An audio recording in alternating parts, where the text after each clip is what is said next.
Hi friends, green আর্থে স্বাগত। দেখুন কত সুন্দর ফুল হয়েছে। শুধু জলের অভাবে ফুলগুলো একটুখানি দুর্বল।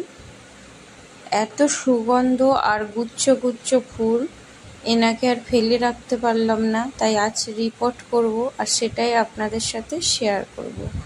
আর বেশ কিছুদিন আগে দুটো পুদিনার ডাল লাগিয়েছিলাম, আজ কত সুন্দর হয়েছে। দেখুন কতটুকু মাটিতে গাছ ভরে ফুল হয়ে আছে।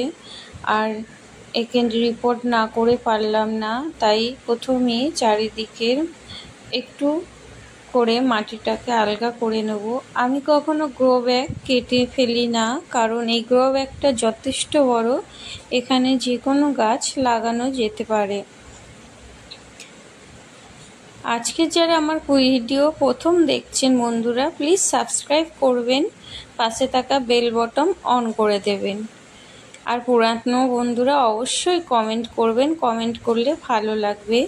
আমি যে এত কেটে কুটে ভিডিওটা বানাচ্ছি, আপনারা কমেন্ট করুন, সাবস্ক্রাইব করুন। আর যে কোনো গাছ লাগানোর আগে একটু করে কিন্তু মাটি আলগা অবশ্যই করবেন, না হলে গাছের শিকড়ের বৃদ্ধি হবে না। আর গাছের বৃদ্ধি হয় না, এক টাইমে যদি ওইভাবে গাছটা লাগানো হয় মারা যাওয়ার সম্ভাবনা থাকে।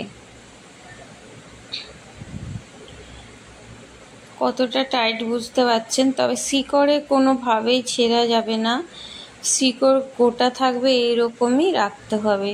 মাটিটাকে সুন্দর করে ভাঙতে হবে আর দিয়ে দেব অনেকটা পুরানো গোবর সার। আমি সাধারণত গোবর সারটাই ব্যবহার করি। এখানে দিয়ে দেব ফাঙ্গিসাইড, 1 চামচের মতো ফাঙ্গিসাইড আন্দাজ করে দিলাম, আপনারা পারলে মেপে দেবেন। আর দিয়ে দেব 1 চামচের মতো নিম খোল, এটা অপশনাল, না দিলেও গাছ হয়। সে জায়গায় আপনারা নিম পাতা শুকনো বা নিম পাতা ছিলকা ডাঁটি সব কিছুই দিতে পারেন। আমার কাছে 2-3টে নিম গাছ আছে, সেটা কুচিয়ে দেব। আর দেব বেশ কিছু শুকনো কলার খোসা। এটা অনেকটাই ফুল গাছে ফুল ফোটাতে সাহায্য করে। এর মধ্যে আছে আয়রন, পটাশ। কলার খোসা জৈবভাবে মাটির উর্বরতা বাড়ায় আর গাছের বৃদ্ধিতে সাহায্য করে। 2-3টে নিম গাছ থাকলে আপনারা খুব সহজেই এই ডালগুলো মাটির মধ্যে কুচিয়ে ব্যবহার করতে পারেন। আর গাছ লাগানোর আগে টবের নিচে ভালো করে খোলামকুচি দেবেন এবং তার উপরে বেশ কিছু বালি, কাকড় এইরকমই গুঁড়ি দেবেন, তাহলে জল একটুও বসবে না আর সহজে বেরিয়ে যাবে।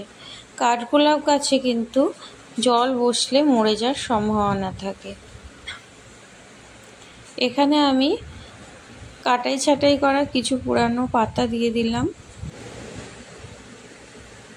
আর সব সময় কাঠগোলাপকে অল্প মাটি দিয়ে বসাতে হবে।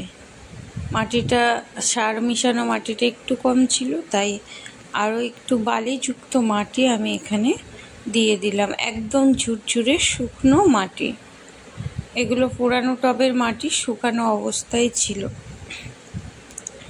প্লাস্টিকের টবে বসাচ্ছি, তাই কখনোই ভরা মাটি আমি দেব না। অল্প একটু মাটি দিয়ে গাছটা বসাবো, স্টে হোক, আবার ধীরে ধীরে খাবার দেব, দিতে দিতে গাছটি বড় হবে। আগেও কাটিং থেকে আমি কাঠগোলাপের চারা তৈরি করেছি এবং সেটাতে ফুলও এসেছে। খুবই কম কেয়ার, কম যত্নে গাছে ফুল আসে, তেমন কোনো খাবার প্রয়োগ করতে হয়ই না, সিজন আসলেই গাছে ফুল আসে। তাই সহজেই যারা নতুন বন্ধু আছেন কাঠগোলাপ করতে পারেন। শুধু জলটা কম, যখন কাটিং লাগাবেন, কোথাও কাটিং জোগাড় করবেন, আপনারা কিন্তু গাছের কাটিংটাকে শুকাবেন। প্রথমে 1 সপ্তাহ ছায়াযুক্ত জায়গায় ফেলে রাখবেন, তারপরে যখন একদম নিচের অংশটা শুকনো হয়ে যাবে আপনারা মাটি বা বালিতে লাগিয়ে দিতে পারেন। আমি আগের কাটিং লাগিয়েছিলাম মাটিতে, এখন যে কাটিংটা লাগিয়েছি বালিতে। দুটোই গ্রো করেছে। আর এটা হচ্ছে আমার চারা গাছ, এটা আমি কিনে এনেছিলাম, তবে আমার কাছে আসার পরেই এর ফুলগুলো ফুটেছে। এরপরে আমি বৃষ্টির জলটা দিয়ে দিলাম, এটাতে প্রচণ্ড ভালো হেলদি খাবার থাকে, তাই সেটা দিয়ে দিলাম। আর নিচে আমি একটি টাব দিলাম যাতে জলটা মাটিটা ভালোভাবে ভিজে থাকে, সঙ্গে সঙ্গে না বেরিয়ে যেতে পারে। আর ফুলের ত্বকটা দেখছেন, আর গন্ধ ভীষণ সুন্দর। এই ভ্যারাইটিসটা আপনারা যে কেউ নার্সারি থেকে নিতে পারেন। আর দাম নিয়েছিল 100 টাকা। বন্ধুরা, আজকের মতো এইটুকু। সবাই ভালো থাকবেন, আর প্লিজ সাবস্ক্রাইব।